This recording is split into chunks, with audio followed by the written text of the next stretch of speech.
అల్లు అర్జున్ గారు నిన్న ముఖ్యమంత్రి గారు అసెంబ్లీలో ప్రస్తావించిన తర్వాత మీరు ప్రెస్ మీట్ పెడతారనంటే పశ్చాత్తాపంతో ప్రెస్ మీట్ పెడుతున్నారని చెప్పి నేను అనుకున్నా.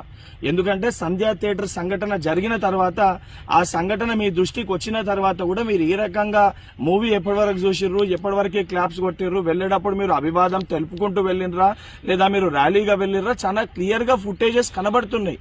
మీరు అవన్నిటినీ పక్కన పెట్టి ఏదో లేను జరగలేదు నా దృష్టికి రాలేదని చెప్పి మీరు మాట్లాడుతున్నారు. సరే, మరుసటి రోజు మీ ఇంటి దగ్గర కూడా మీరు ఇన్సిడెంట్ జరిగిన తర్వాత కూడా పటాకీలు కాల్చుకున్నారు. సరే, ఆ విషయాలన్నింటినీ కూడా మేము ప్రస్తావిస్తలేము అని మీరు మాట్లాడుతూ ఏమని అంటారు, తెలుగును సత్తా చాటుతున్నాం అని మాట్లాడుతున్నారు. తెలుగుని సత్తా చాటేది ఉంటే మన వలన తెలుసో తెలియకనో ఏదైతే సంబంధించి సంఘటనలో మనుషుల ప్రాణాలు పోయే విధంగా అసొంటి ఒక చర్యలు జరిగినప్పుడు దాన్ని ఏదైతే సంబంధించి సానుభూతితో స్పందించి ప్రెస్ మీట్ నిర్వహించి ఆ కుటుంబానికి అండదండగా నిలిచే ప్రయత్నం చేయాలి తప్ప నిన్న ముఖ్యమంత్రి గారు ఏదైతే ఈ ప్రజాప్రభుత్వము ప్రజలకు అండదండగా ఉంటది, ఎవరు తప్పు చేసినా కూడా ఊరుకోము శిక్షిస్తామని చెప్పి ముఖ్యమంత్రి గారు వారి స్థాయిలో తెలంగాణ ప్రజానికానికి ఒక ధైర్యం ఒక భరోసా కల్పిస్తుంటే దాని తర్వాత మీరు ఈ రకంగా ప్రెస్ మీట్ పెట్టడం అనేది ఇది సరికాదు.